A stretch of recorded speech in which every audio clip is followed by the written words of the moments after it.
Yes. It's the Saturday morning conversation with your man DJ Ironmonkey. Now, today, DJ Caveman, he's out on assignment doing his thing. So, I had a choice. I could either put a mix together, or I could host the show solo, or I could try to find a guest host. So, I figured, all right, you know what? It's the holidays. I talk about it a lot of times on the radio. So, I figured I'll have my lady guest host with me for the holidays. So, with us today, I got my lady with me. So, if you want to introduce yourself to the people. Hello. My name is Andrea, or Dre. Yup. What about your DJ name? I am DJ AS98 on Podomatic.com. All right. So, you're doing the podcast scene just like me. You want to tell people about yourself? I don't really want to put you out there and offer information that you don't want to give. So, go ahead. The mic is yours, babe. Step up. I'll just share a little bit about my podcast. Again, it's on Podomatic.com, and you can find me under the name DJ AS98. The podcast is 5 chapters about the ups and downs of a relationship through music, called Love Story. All right. And it has a little bit of everybody on it. So just go check it out. I think you'll really like it. Yeah, see, like, the one thing that's different between, like, your podcast and mine is that, like, every podcast of mine, I try to have, like, one-offs, like, of its own, unless I have, like, a volume 1 or a volume 2 or volume 3. Mm-hmm. Like, with Cuddle Buddies, like, when I did that one, like, volume 1 was about getting to know the person and knowing who you're dealing with. Then volume 2 was actual, like, slow jams and, like, more lovey-dovey, like, getting it on type. And then volume 3 was more of, the aftermath of being involved with each other. Now, yours is different than mine because yours is just one story, but it's like different chapters of a book. And it's told through the man's eyes and the woman's eyes. So chapter 1 is his story. All right. And that's about him trying to get with the girl and let him know that he is sincere. Mm-hmm. However, he's still straddling the fence of trying to see if he can get other girls out there and debating on if he wants to be in a relationship. And some things happen. So he's still wanting to be a player. You got to listen to the podcast to find out. Okay. All right. And then volume 2? Volume 2 is her story. I already heard it, so it's for the audience. I was just trying to help them out, but go ahead. It's about the woman, she's been hurt before, and she's not sure about this guy. Wait, it's her story? Her story. All right. And she's deciding if she wants to take a chance with him or not. The bitch is lying. Oh, boy. So they end up kind of falling in love. That was actually, October 2017? I released that one. Was you trying to put me on the spot? No. Only because I had Boot Up on there. Oh, yeah. And he kind of laughed at Boot Up, and he wasn't trusting that it was going to be a hit. And then what happened? I'm not saying I broke it or anything, but... No, this is the thing. When you presented me the song with Boot Up, I was like, all right, you know what? It's not my style of song. Like, all right, it's a nice song, but I don't see me putting it on one of my podcasts. And I was like, if that's what you want to do, then go with it. Like, you're trying to find your voice, you're trying to find your vein, and you're trying to find, like, what you're doing. Yeah, go with that song. And look what happened with the song. Yeah, everybody had a remix. The grandmother had a little dance to it, too. Number 1, so, hey. Yeah. Yeah, she got herself on Saturday Night Live with that, too. There it is. Yeah, Boot Up. Anywho. Yeah. So, in that podcast, she finds out homeboy isn't who she thinks he is. Also, you're willing to tell more information about Volume 2 than answer my question about Volume 1? No, go ahead. No, because then Volume 3 goes into Love Hurts. Herts. Because this is a continuation of her story. Okay. Right? And then chapter 4 goes into Realization, and that's his story. And... like his story part 2. like volume 2, but it's called Realization. Somewhat, because he realizes, you know what, she is the one. I don't want anybody else. I don't need anybody else. I messed up, and he's begging for her forgiveness on that. So he didn't realize that she was a scandalous? She wasn't scandalous. Oh, okay. All right. And so on that episode, I got Cameo, Why Have I Lost You? We got some Trey songs. Whatever. Yeah, Trey Songz, aka the King of R&B. We'll talk about that about that in a second. And Chapter 5 will be coming out soon. It's actually his and her story. So wait, this is the final chapter. The final chapter. All right. And it's called Love. LOBE, or Roman numeral 5. Because it's part 5. You gotta absolutely. You gotta be witty like that. Yeah, witty like that, and you don't even smoke weed. Imagine that. See. Either way, so I told you to talk more about yourself, and you decided not to get too personal about yourself and like how me and you met, and the fact that,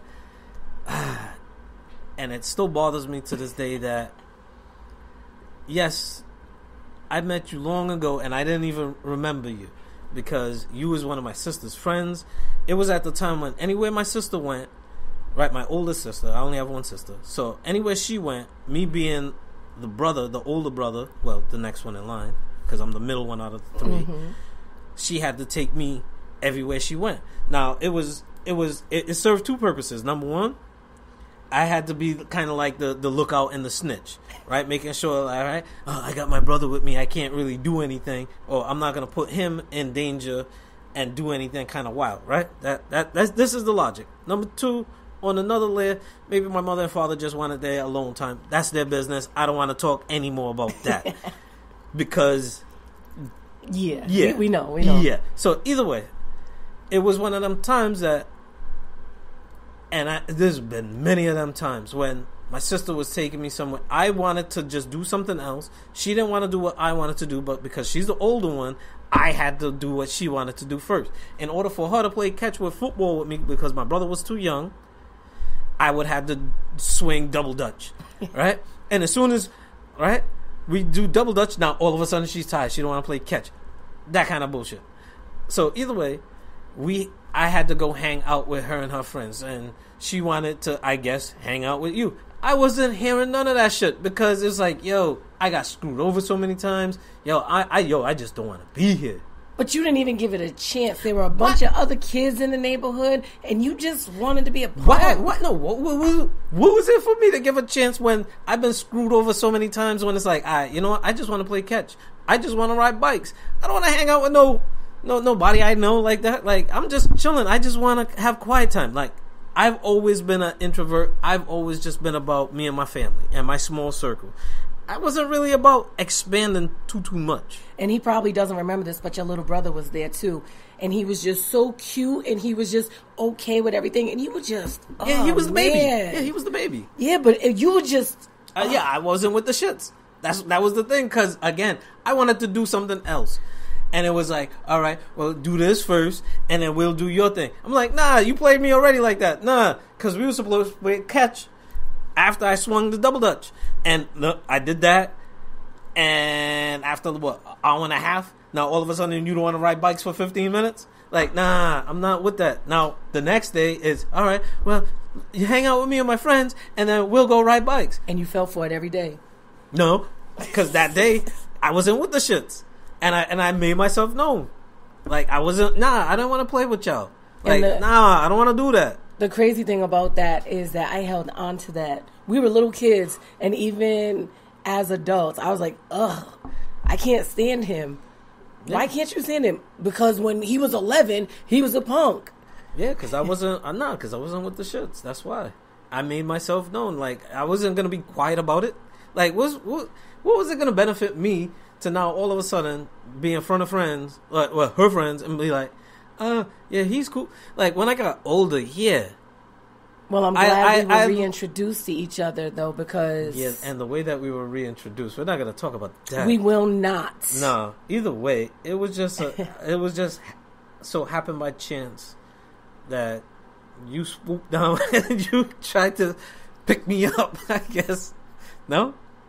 Something like that. Either but way. Anyway, here we are today. And one thing that keeps us together is the music. So Absolutely. That's how I guess you talking about the podcast and talking about the music, because I've been doing my podcast for a long time now. There was a time when I stopped because I was burning myself out. I was doing it about 8 years ago. And I'm not like a mixtape DJ, where I'm scratching and cutting and saying my name every 2 minutes and blowing the horn, boom, boom, boom, boom. Like that wasn't me, right? Also, I'm not really a club DJ because it's some of them club songs, it's not really my vibe. So it's okay, what can I do that makes where I can find my own little niche and my own little vein without being set to that kind of structure of things. So it was all right, I'll just call it a podcast, because back then podcast was like vod, whatever they call them now, vocals or vlogs. Oh, okay, yeah, vocals. I don't know. Whatever. Video logs. Yeah, video logs. Yeah. So that's fine, but also podcasts was things that you just listen to. So what I was doing was I was playing music that I like, because I always like listening to music. When shit was going on in my life, I knew that I could just listen to music and just zone out. Yeah. Right? So that being said, I remember watching TV, and during the commercials on the radio, I'm watching Batman on my little TV in black and white. So I'm listening to Batman, and then boom, a song comes on, and now I hear the song with Batman talking. So it, for me, is all right, well, you know what? Let me start doing this. During that time, I didn't have the ability of getting the clips from the video and matching it with the audio and putting it on a track. Mm-hmm. Now with new age technology, I found a way to actually do that. Get the video, get the audio, blend them together, and kind of have that kind of vibe of things. Also, during the time too, is Wu-Tang started to do a lot of the movie clips. Mm-hmm. Right? Before them, they weren't really doing movie clips in music. Maybe some. Snoop had a couple of kind of stuff. It was probably around that time, 93, 94. Yeah. So when actual clips, because even skits on a CD or a record wasn't really that popular of a thing to do. Interludes, it wasn't really that popular of a thing. Redman used to do it a lot. Puffy. Mm-hmm. Puffy did it even on Mary J. Blige. Leave a message. Yeah. The angry rapper. Mm-hmm. Tell him why you angry, son. Yeah. Yeah. So, yeah. But, with me and my podcast, I've been doing it for a while, and it also served the purpose because me being from New York, living here in Rhode Island, I've always thought Rhode Island was whack, but I've always thought it was a gold mine because there was something that wasn't really being done.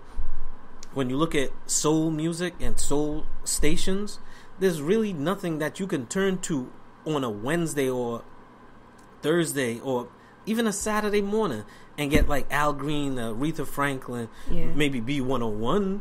No. But that's going to be mixed in with a little bit of John Denver or something. Yeah. No shade. No shade at all. John Denver. Rocky Mountain High? Shit. Rest in peace, John Denver. But you'll get Kenny Rogers and some shit like that. Kenny Loggins and a Kenny G Christmas. You got the Kennys going, huh? KKK? Well, you see the station that I labeled, and either way, I'm not going to put them out there like that. That's not my thing. Either way, but that's basically the scene out here. So I was trying to play music that wasn't necessarily getting played in the black, quote-unquote, black clubs, because the black clubs was just trying to play, the popular, the dance music, right? The Missy Elliott type music. They weren't really with the shits with playing with Black Star or Mos Def. So you were trying to expose people to other music, to the B-sides of things. Yeah, that's why I loved at the time working at the Black Rep. Because the Black Rep was the place where you can hear that kind of music and then also get some DJs that will play some of the popular stuff. and then they would play some of the classic, like the black barbecue music, right? So, yeah, I love that, like working there, and I never wanted to be a bartender because I didn't want to be sitting there, somebody shouting at me that they want a Henny and Coke or spitting in my face, and I can't hear them, right? While I'm trying to listen to the music and feel the vibe and see everything. So being the bar back, it gave me the ability of seeing everything on every level. But, yeah, all that aside. You forgot what you were talking about, huh? No, I was talking about the music and how the podcast came about. And how it brought us together. Yes, and how the music brought us together. Yes, indeed. And see, now we're also working on a Christmas podcast as well, where we're basically in the final stages. Like, we're going to have to discuss some cuts and probably adding in some things. Yeah, even though, this is how the collaboration works, so... So that way I just clutched my pearls. That's why I was like, what? All the work I did? But it's a collaboration. Yeah, and that's how it's supposed to be built. Where it's like, you basically laid down the foundation. Because it's basically your project. And I don't want to steal credit. It's basically your project. Now it's for me to kind of spice it up. Not really spice it up. I don't know. Because I came to you with the idea last year, and I was like, we should collaborate on this. Yeah. So of course I want your input. And I got caught up with some other projects, and now that I've been doing the podcast once again for the past 2 years, after taking about like 3 years off from doing it. But starting to do it now. I'm starting to get my rhythm, my vibe. I know when I'm watching TV and random TV shows like, I don't know, Mike Judge Tales from the Tour Bus, or like Legends of Chamberlain Heights, like, or some random shit like Takashi's Castle. Like, now I know that I can get the audio. It's just for me to I'm now more in tune to what I'm watching and what I can actually put on track with the music that I'm listening to and the kind of vibe that I'm trying to set forth. Where I've been doing a lot of neo soul type stuff recently. And it's like, all right, I did the gospel for my mother, which was a stretch for me because I don't really listen to gospel, and then getting funky gospel at that. That was kind of tough. You had me, though. Yeah, it was like the end result. I love it because it was for my mother. It was out of love. It was actually a good vibe where it's like a love note from my mother. Something where she can listen to it where it's not offensive. I got sermons mixed in with the music. Some sermons that she's actually told me about, and I remember listening to in the car with her. Even though I try to zone out and play like I'm not listening to it, but she still listens to gospel when in the car. But that's her thing. So me putting that together, it's like, okay, well, my father's been asking me to do something too. A couple of other people have been asking me to do some things as well as collaborations. So me opening up the collaboration season for next year, because there's been like 2-3 DJs that want to do a collaboration. I really don't know how this is going to work, because it's like my process is a process that works for me. I don't see how that can work for everybody. And that's why it's like, okay, for me to start on that road, it's good that I started with you. That's why it's like, I wanted to have you on the show today. So that way, Thank you, I appreciate it. It's getting too cutesy. Anyway, does that mean that you're the king of podcasts? No, I'm not. I'm not gonna say that. No. You don't want to debate it? No, I'm not gonna be the king of podcasts right now. If anything, I'm just trying to be the Scottie Pippen, play my position. Gotcha. Trying to get my numbers, make sure that whoever's number one, I'm keeping them honest. So you're not the Jacquees of podcasts? No, I'm not the Jacquees of podcast. I've been doing this shit much longer than he has been alive, probably.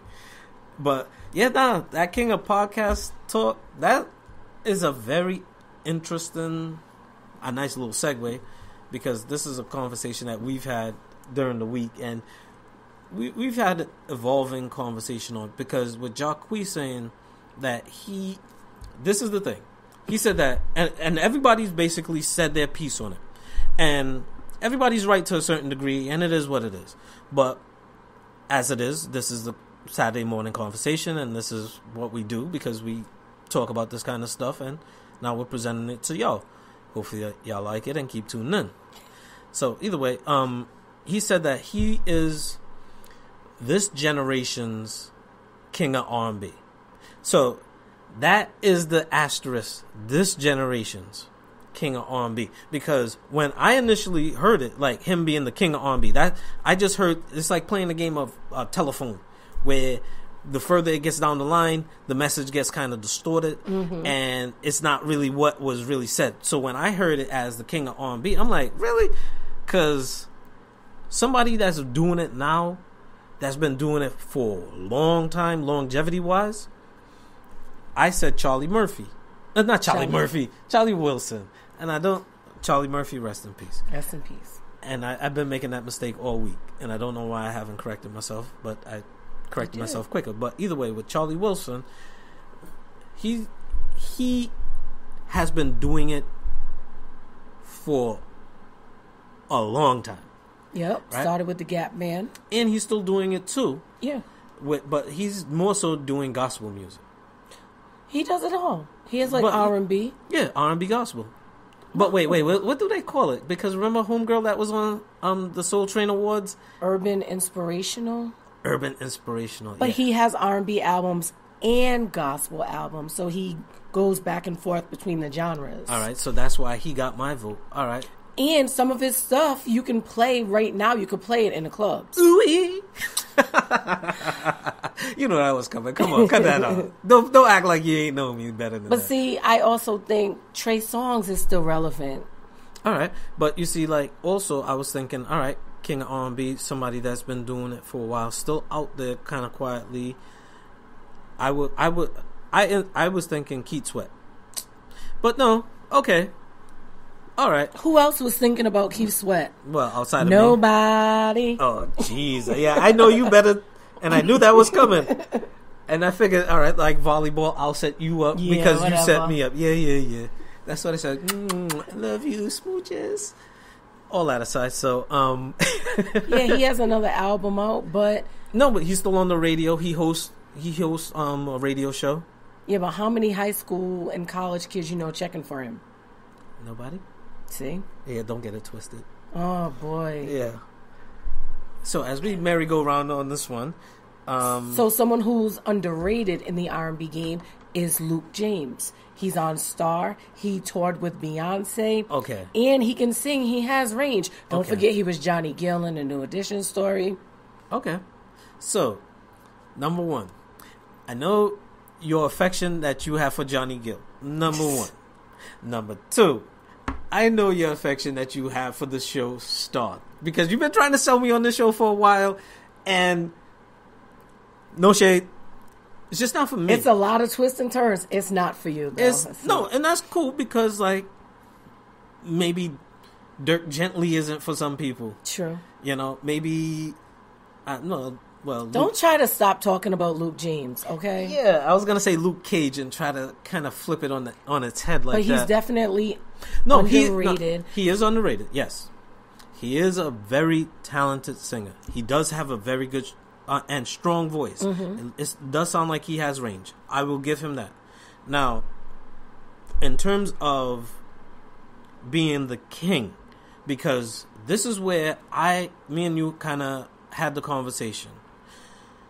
To establish who the king is of R&B, you have to say, okay, who is the queen of R&B? Now, once you establish who the queen of R&B is, who is on that same level and same tier as that queen? Because we've said, probably by, and I don't want to say by default, no, but Beyonce. So first you need to establish a criteria. Does the person still need to be living? Yes. Okay. Because Aretha Franklin was the queen of soul. Mm-hmm. One of the greatest to ever do it. Rest in peace. Oh my goodness. Every genre. God bless us for having her and us. her life. And not just a singer, an activist too. Yes. But yeah, she was the queen of soul. You got James Brown. Mary J. Blige. Well, she's the queen of hip-hop. Hip-hop and soul. Is this hip-hop and soul or hip-hop and R&B? Hip-hop and R&B, I think. I think it's hip-hop but and R&B. But either way, like, is she doing hip-hop stuff right now? Okay, so she's the queen of hip-hop and R&B. Who's the king of hip-hop and R&B? Drake? Bobby Brown. No. Bobby? Bobby's the best. Yo. I'm Bobby Brown. No, but he's R&B. Bobby Brown's R&B. So, either way. It's just a really tough debate to have because everybody has their own... And see, and that is where the asterisk comes into play for this generation. Because now, when you talk about this generation, I'm thinking about younger people. I'm not thinking about, like, the Nate Dogg's, rest in peace, type of, like, R&B type gangster dude, the Devin the Dudes, Danny Boy. Yeah, I know there's some other ones that I'm forgetting up, but you know they're doing it out there. And he's already eliminated because he uses auto-tune. T-Pain. He does have a good singing voice, but he uses the auto-tune that kind of disqualifies him. So again, he has a good voice. What is the criteria? Is it about selling records, selling out tours? Because all right, T-Pain ain't selling too much. No, not right now. And see, again, he got eliminated. But no, it has to be influence and actual longevity.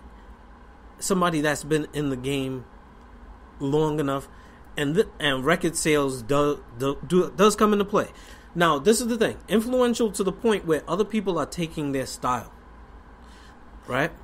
Like, they're influential. Like, there's no mistaking. Like, they have signature songs. Like Trey Songz. Okay. That you don't want to admit, but... well... Like Tank. Tank can sing. He's easy on the eyes. Well, oh, boy. And he was in the New Edition story, too. All right, so... As you got my eyes rolling in the back of my head where I can see my tonsils. No, again, I know that Tank recognized you with the melon-colored dress when you saw him in concert. Okay. So Roshonda and Brisa can verify this really happened. We were at the Superdome. And we were up in the crowd, and there weren't a lot of people at the Tank show. Okay. And he was like throwing hands in the air, and I was throwing my hands in the air, and he pointed and said, "I see you in that red dress." Granted, it was melon, but it was bright, and he saw me. Don't hate. The house lights had your melon dress looking red. Either way, he saw me, and you know you've been there, so you see that they can see in the audience. Yeah, okay, yeah. Yeah, no, I could understand that. But the fact is part of your story said, yeah, there weren't a lot of people there. Because... Wait. This is what disqualifies him as being the king of R&B. No. Because you know now that you've been to Essence Fest that the doors open at 6 o'clock. Okay. And so you're in there from 6 to 3. Okay. And he was there at 6 o'clock. So he was there to greet people. So he was the opening door. And Tyrese was one of the opening acts too. He was the opening door act? Tamar Braxton. Okay. Wow. But you know what? You're not even looking at the fact that they actually made it to Essence Fest. Jacquees ain't made it to Essence Fest. August Alsina was there. Okay. All right. So, again... I don't know why you get so tight when you talk about him like that. Like, it's cool, Babs. Like, you know what? Because I don't feel like there is a king of R&B right now of any generation. All right. Because everyone wants to throw Chris Brown in the mix. Yeah. And you don't want to give him that. No, and it's not even about his past. Mm-hmm. It's the fact that the boy can't sing. All right. Come on, man. How many shows do you have to do lip syncing? And you can say, "Oh, it's because I dance." What about when it's a slow song and you just standing there? There's something about that liquor. You're standing there singing a slow song and you still got to lip sync. Like, I don't think that even qualifies you for the king of anything. The king of lip sync, maybe. All right, but because he keeps releasing stuff, that makes him the king of R&B because he's constant. So I don't feel like there's a king of anything right now. I think that there's I don't know, there's something missing in music. No, but right now. all right. So this is my thing, though, right? Now, again, Drake is not R&B. He's hip hop R&B. Then there is Jeremiah. Now, no, okay, but I'm thinking about people that are actually in demand. He's not in demand. Yeah, he's another lip syncer. Damn it, man! I'm trying to give him some love. Like, come on now. And so then again, when we talk about the king of R&B criteria, do they have to be an African American or can they be a minority? Well, yeah, and see, all right. So that talk, and I was gonna get to that in a second. Okay. With that, but you see now, people that are in that kind of weird zone of things is like Anderson .Paak. Right? Or Anderson .Paak, depending on who you're talking to, is what you get. Or even Childish Gambino. Now, you see, they're not really R&B. More soul. They're more hip-hop R&B. Or are they hip-hop funk? See, I think Childish Gambino is more R&B. Soul with a touch of funk. Anderson .Paak is a little bit of everything because he throws that rock, that pop, that hip hop. He plays the drums. Yeah, he's a musician. Mm-hmm. So he has the potential to be the king of R&B. He just needs to get more. Well, as it is, he's notoriety. He was on Saturday Night Live too. And you know what? Sadly, like, I still haven't watched that performance yet. Yeah. And even though, like, he's my favorite artist right now, me and him share the same birthday, February 8th. Holla at us, Aquarius. So yeah, like he is not really in the Drake thing and the Drake vein of things. Like, same thing with Childish Gambino. Like, he's not in that vein of things. But as you were saying earlier, like, when it comes to the king of R&B, can it ever go to somebody that's not black? Like, not just saying just a white person. Can it be somebody else, like Bruno Mars? Bruno Mars, yeah. Right? Can he be the king of R&B? Miguel. No. But yeah, like Bruno Mars, I could see that.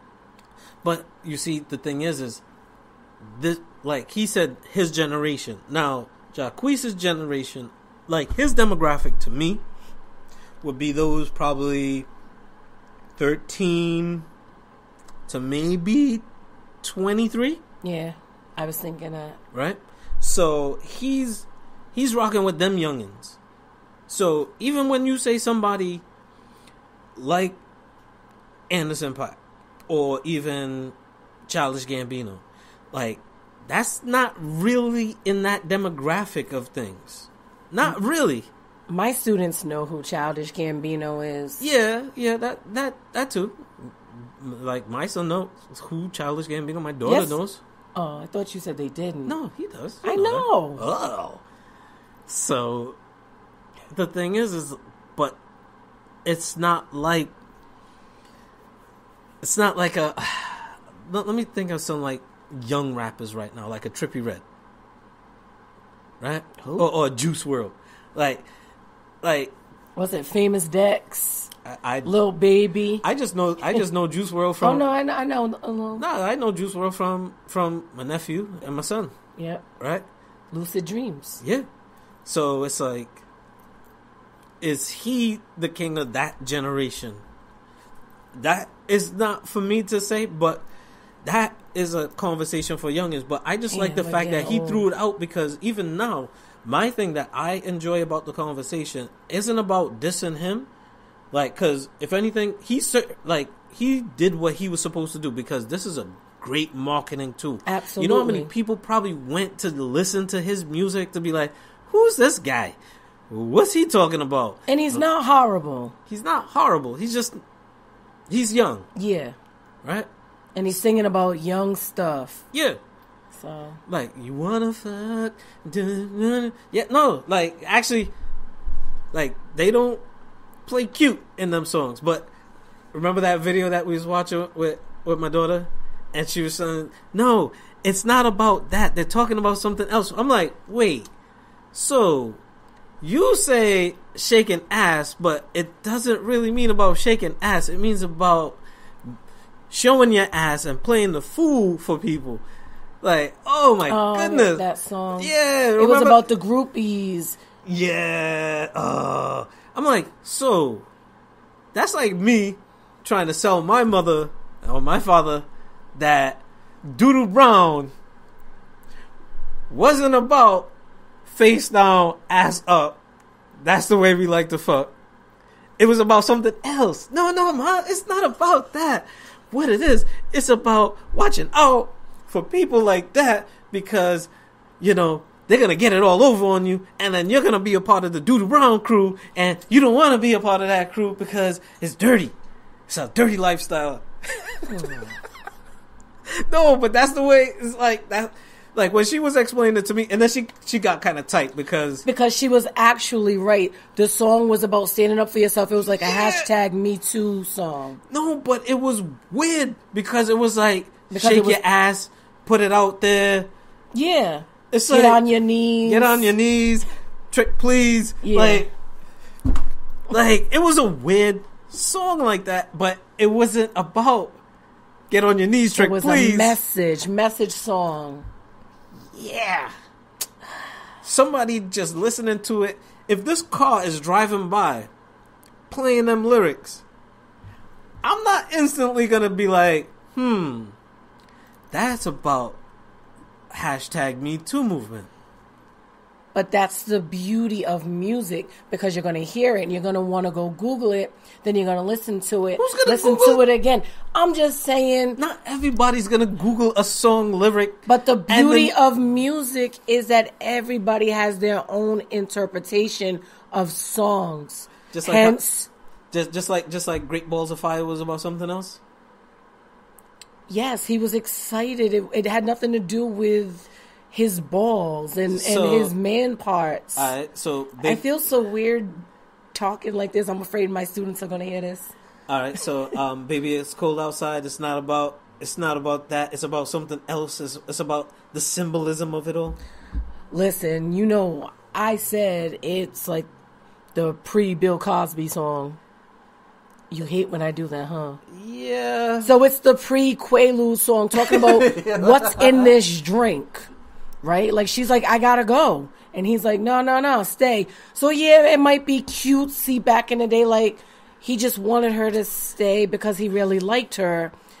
See, like, this is the problem that I kind of have about it. Where it's, okay, I understand where it can come off as offensive now. When that song was done, yes, it was a totally different era. Like, what I equate it to is in baseball. There was a time when certain steroid use was legal, right? They weren't really testing for it. It was one of those quiet things, don't do it, but it wasn't a hard line. When they came back from the strike, right, they weren't really testing at that time, and a lot of guys were working out. One thing about steroids is that it helps you recover from your workout. So, number one, you could bulk up, but just because you bulk up, it doesn't make your hand-eye coordination any better. This is where Barry Bonds finds himself in a weird quandary of things, because he's always had good hand-eye coordination, right? He's always been a great hitter. Either way, fast forward to him getting caught up with the whole steroid thing. They started now testing for it. So now they wanted to look back and say, well, back then, yeah, maybe everything that you've done is under question.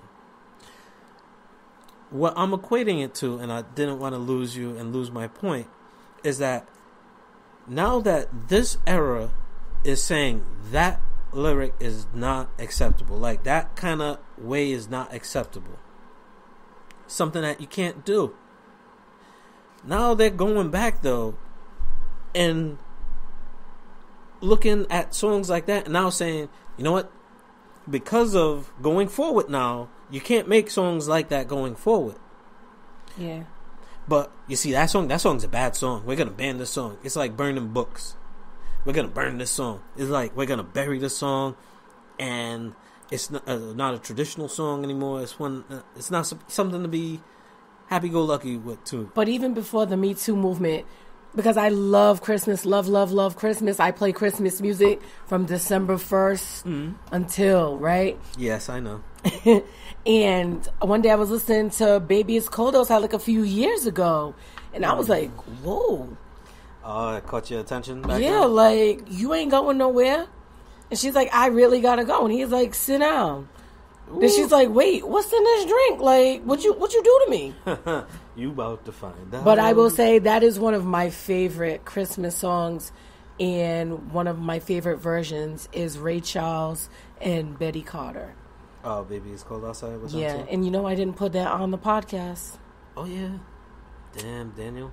Well, again, I have to go back and I have to look through some of them songs, because one of them songs that you had on there, I was like, yo, this is not a Christmas song. What was the name of the song? Ladies and Gentlemen, Players Ball by Outkast. So, that's the name of the song, Ladies and Gentlemen? No, I'm letting everyone know. Oh, okay. Players Ball by Outkast. All right. You knew what I was saying, smart ass. Alright, so either way, Players Ball by Outkast. You said that's a Christmas song. It is a Christmas song. It was actually originally released on a LaFace Christmas record. Right? And so on that album was also Sleigh Ride by TLC. And if you listen to the lyrics, you'll hear a lot of Christmas references. Ho, ho, ho. It's beginning to look a lot like what? Follow My Every Step. But he's referencing it's beginning to look a lot like Christmas. If you listen in the beginning, there's bells, jingle bells. Really? Yes. So that's a Christmas song. It's a Christmas song. Look it up. All right. It's a fact. All right. Jack. Okay, cool. All right. Oh, damn. Speaking Daniel. of controversial Christmas songs, right? Yeah. Okay. Yeah. We'll flip a coin on that one. I'll play a game of Yahtzee. See about that one. Either way, so that's Players Ball by Outkast is a Christmas song, just like how Die Hard is a Christmas movie. Yeah, I think so. Now, this is the one that gets me in trouble, because Gremlins is a Christmas movie too. I agree with you. I know you agree with me. I just feel like I'm channeling my energy to you. I know that indirectly to you, into the mic, to other people that come at me and tell me. Wait, let's go back to Die Hard really quick. Okay. So people say that Die Hard is not a Christmas movie when it in fact opens with Christmas music.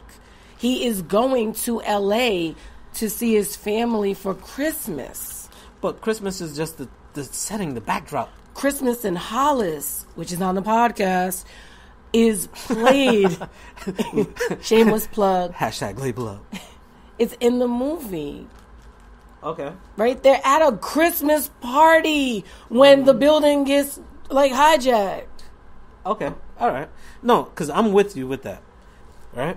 Now, it feels like you're directing that energy towards me. No, that's to everybody who says it's not. But Gremlins is a Christmas movie because he got the gremlin as what? A Christmas present? I think so, from his dad. Right? And then they had the Christmas hats, right? They had the snow. They had the Christmas tree incident. I was going to say there was an unfortunate incident with a Christmas tree and some lights. Yeah. So, That's a Christmas movie, definitely. Yo, that was a spooky ass movie though. So wait, what else did you have as a Christmas movie? That's teetering on the line. Trading Places. Trading Places. Is Trading Places a Christmas movie? There's snow on the ground. There are wreaths on the doors. There are decorations. When he is having the party, there are Christmas lights inside while Sylvester is playing. When he went to prison, did he have a Christmas hat on? No, but Dan Aykroyd had... Remember, he was full Santa. Yep. At the Christmas party. I'm trying to help you out. You ain't trying to help me out. I don't need no help. No, you wasn't making your case because you didn't present that one as one of the I was evidence. ready. I was ready. Oh, okay. What else do you have as a thing? And when he wakes up, it's Christmas morning. When he wakes up at Jamie Lee Curtis's house. Oh, damn spoilers. Oh, boy. If you haven't seen it, I don't know what to tell you. All right. So wait, what's some of your favorite Christmas movies? Wait, I have one more. Okay, all right. You got another Tito one? Lethal Weapon. Wait, I think I was making a case for Lethal Weapon one time too. That's a Christmas movie. Yeah, Lethal Weapon's a Christmas movie. All right. It got Christmas lights and some Christmas music. And Darlene Love is in it. Like, hello, she is Miss Christmas. Darlene Love is Miss Christmas? I don't even know who she is, to be honest. Christmas Baby Please Come Home. She's been on The View, Tonight Show. She sings it everywhere. She's on every show Christmas time.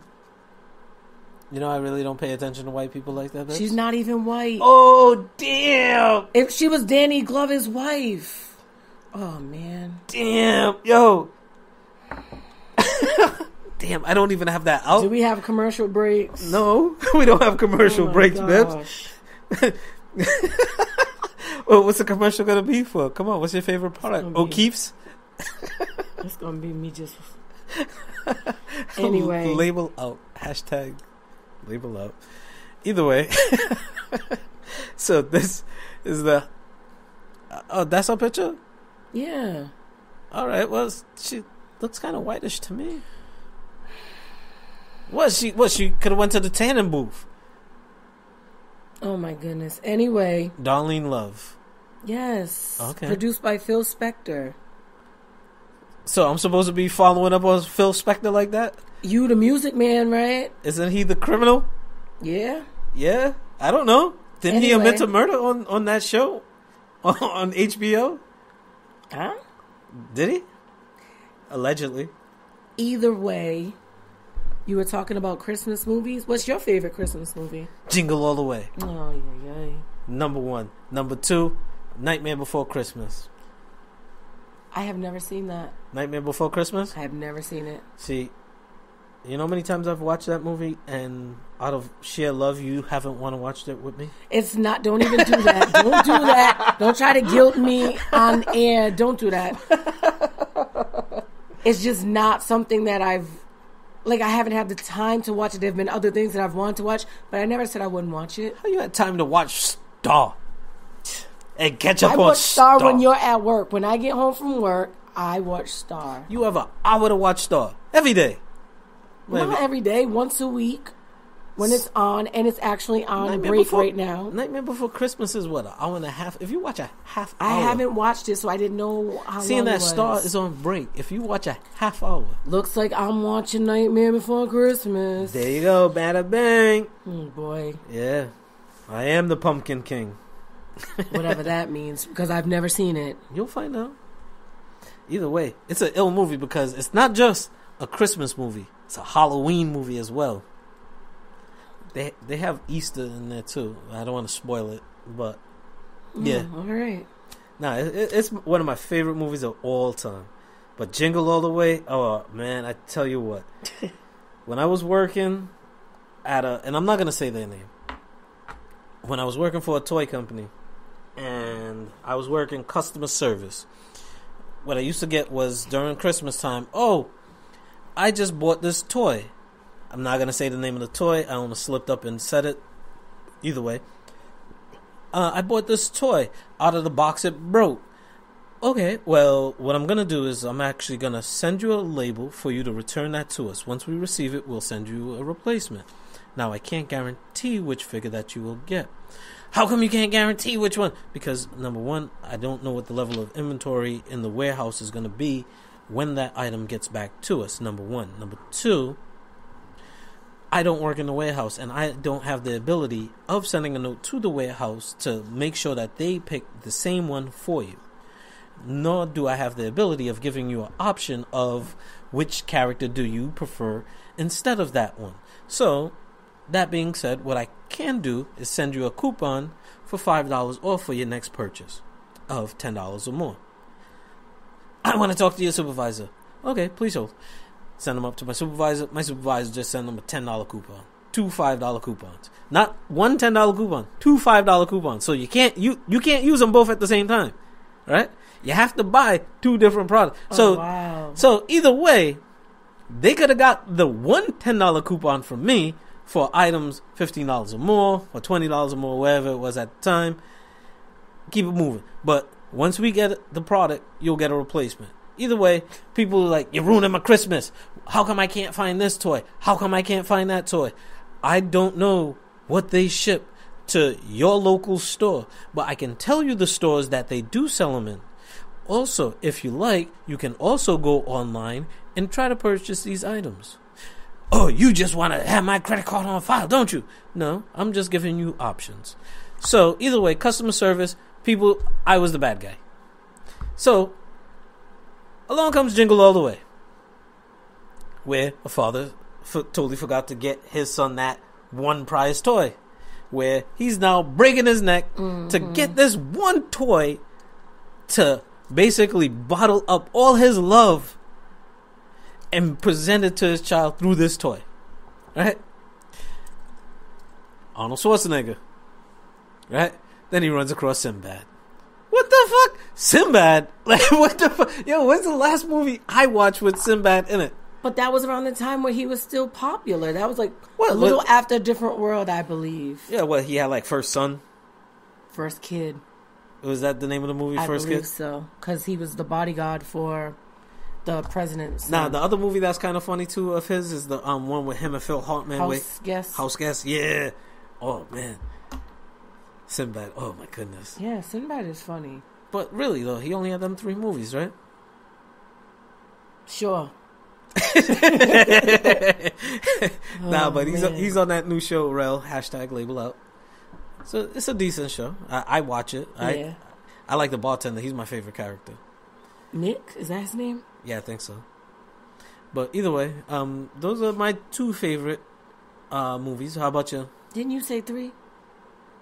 What was my 3rd one?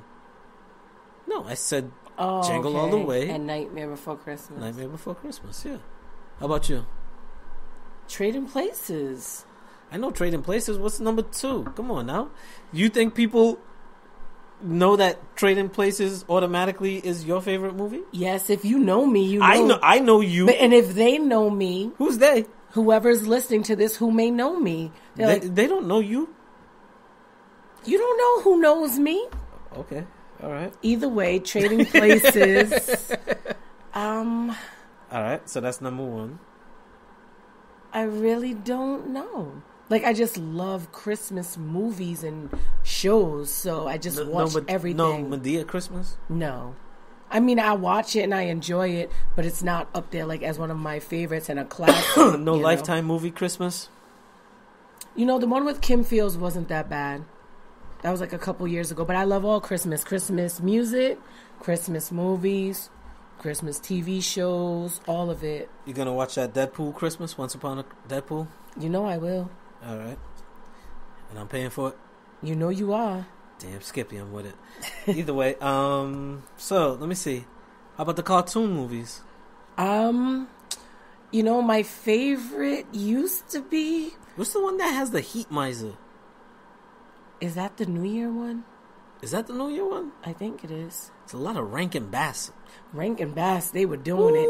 Yo, Rudolph was my favorite. And then, of course, I don't know what it is about nowadays, but then I was watching it and I was like, wow, they were really bullying Rudolph. They were real deal punks. Like, nah, you can't play here because he looked different. And then everyone talks about the lesson at the end is like, oh, everybody loves each other. No, it wasn't. They used him. That's like that. The only reason they wanted him is because his nose glowed. They didn't talk about how they accepted his difference and they loved him and realized that he was a good person, regardless of the nose. You know what, though? They probably had a part 2 to that. And I think they did. But it should have been summed up in part 1. If it wasn't Foggy, Rudolph would still be someplace crying in a corner. Or maybe he'd be out here shooting up schools. Yeah, I said it. Oh, boy. No, because the way that they treated him. Rudolph looks like he has a solid support system around him where he's not fitting the... Homegirl and the doll that they kicked out of Santa's workshop? Yeah. So they were all misfits, and they all got together. That song. That misfit song. Oh, shit. That was crazy, yeah. And then, don't get me started on Frosty. No, but wait. Getting back to Rudolph, though. Okay. Oh, because I got something for Frosty. No, but really and truly, like, what happened the following Christmas? Like, what if it was, like, clear? You think it was foggy everywhere in the world? But then maybe that's when they realized that you needed headlights at night. So when did they realize they needed seatbelts? When Rudolph was drunk one night and his nose went out? He sneezed and they hit an airplane? And then Grandma got ran over by that same reindeer? Oh, boy. Hey, do airplanes fly on Christmas Eve? Right? Because they got to keep the sky clear for Santa. Yeah, but Santa's an alien. What are you talking about? Don't do that. How would you figure he gets everywhere in one night and then gets into your house? Like, he comes down the chimney. Now, understand something. On the podcast, Santa came to the ghetto, James Brown, right? Yep. But also, my favorite song, Backdoor Santa. Like, some places don't have chimneys. How you getting in these people's houses when it's an apartment complex? Through the back door. You know, Santa. I always wondered that because I lived in the apartment complex. Mm-hmm. What's up, Pleasant Court? And okay. We didn't have chimneys. But somehow Santa always made his way to the ghetto. Dum, dum, dum, dum, Santa. But wait, can I talk about Frosty too? Oh, yeah. Another controversial TV show? Mm-hmm. All right. So, Speak on it. Frosty was a grown-ass snowman. And he was hanging with kids. He didn't have no clothes, but he had a hat and a pipe. Boom. What's that all about? And then he's hanging out with Karen. More fire. And then he basically abducts her. Like, he takes her away from her family. Nobody calls the police. Nobody's looking for this. Like, come on. The snowman took the kid. Then they're in the greenhouse. Oh, it was weird. Well, maybe the snowman was Jeezy, and he was the snowman. Oh, my gosh. So icy? Yeah, so icy. Know what I mean? Oh, no, I don't. No? Don't want to go that route? But when you look at the shows as adults, they're so different. Oh, yeah. You know, I don't know. Is that like my innocence is gone? What is that? Yeah, you know what that's like? That's I'm like just a skeptic. No, that's like when people that have been watching Sesame Street there from young, let's say from 70s, 80s, maybe even early 90s, right? Mm-hmm. Not really the 2000s. And then they end up rolling across a movie called Willie Dynamite. Oh. And then be like, yo, that's motherfucking Gordon. Yo, Gordon was Willie Dynamite. Yo. Which I'm surprised that they even hired him for Sesame Street. Again, he was the one supplying the drugs to Sesame Street. This is where my... Oh my gosh. This is where my controversy comes into play. Because he was supplying drugs to Sesame Street. Because, number one, who's talking to animals in the trash? Who's talking to a 6-foot bird? Right. Who's talking to a snuffleupagus? What is a snuffleupagus? Things that crack invents when you're sniffing it. So wouldn't that be cocaine? Well, it depends on how it depends on how Gordon was rolling. All right, it was cocaine if he was trying to give them the good stuff. It was crack if he was cutting it and then selling it on the other streets. Either way, it kind of kills your whole childhood once you realize that Gordon was Willie Dynamite. So it's like when you look at Rudolph, when you look at Frosty the Snowman in your eyes, it's like, yo, these are horrible movies. These are horrible cartoons.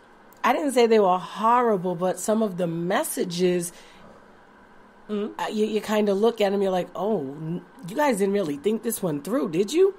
Grown-ass snowman with this little kid. Smoking a pipe with no clothes. Chilling. Mm-hmm. Just dragging his balls all over the place. And he had to be about 60. And then how do you make an old snowman at that? Was it old snow? I don't know. Yeah.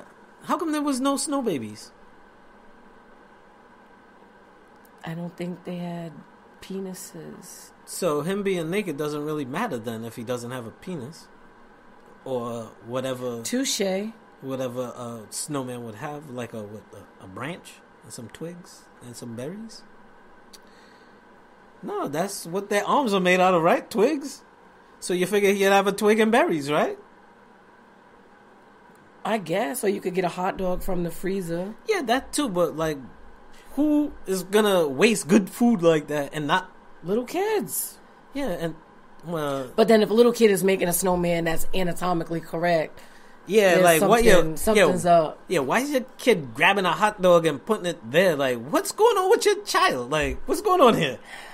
Yeah, things that make you go, Anywho. Yeah, either way, so as it is, this looks like we're gonna wrap it up because we got things to do on this Saturday. You know, try to fight the weather and the traffic and Christmas shopping. Jingle bells, yes, jingle all the way. Hopefully, we don't have to trip nobody or punch nobody. That's my Cabbage Patch. No, that 1,500 thread count is mine, bitch. That's mine. You don't even have a queen size bed with your full size bed having ass. Get out of here. Yeah, nah, I don't want to have to do that. No, we're not. We're going to have a really nice, peaceful. Yeah, and if anything, no, I'm not even going to give people. We're going to have a peaceful shopping day. We're going to listen to some Christmas music. Yes. And then when we get home, we'll watch A Nightmare Before Christmas. Yes. Oh, that sounds like a plan. That is. So we're going to listen to Plays Anthem by... Absolutely, because it's going to be on the podcast. Christmas music, huh? Make sure you listen to the podcast. Now, before we go, as we wrap up in our last second, now, you don't want to say ho, ho, ho nowadays because of the whole hashtag Me Too. Like, and the whole mistletoe thing. Like, how do you get around that? I think ho, ho, ho is okay. It's Santa's if you're not directing tagline. it at somebody. Well, like, somebody shouldn't be offended. Ho. If you hear it, don't turn around thinking that they're talking to you. I'm not a hoe. Who you calling a bitch? Yeah, like, but the mistletoe thing, that's a questionable one. Yeah. Either way, we'll manage. So this is a Saturday morning conversation with your man DJ Ironmonkey, with DJ Caveman out on assignment, and in his place we got my lady Dre. Yeah, you could check her on her Podomatic, which is AS98. Podomatic.com. Yeah, that part. Yeah, that is where you will get her free volume 1, 2, 3, and 4, and then 5 should be dropping pretty soon in the new year. So you could check out her stories. Also, you could check me out, DJ Ironmonkey, all one word, .podomatic.com for my podcast, and we'll be posting our Christmas podcast on both of our Christmas podcast on both of our links. You can check me out on Facebook and Instagram. Either way, we'll wrap it up for today and say peace. Have a good one, y'all. Later. Peace.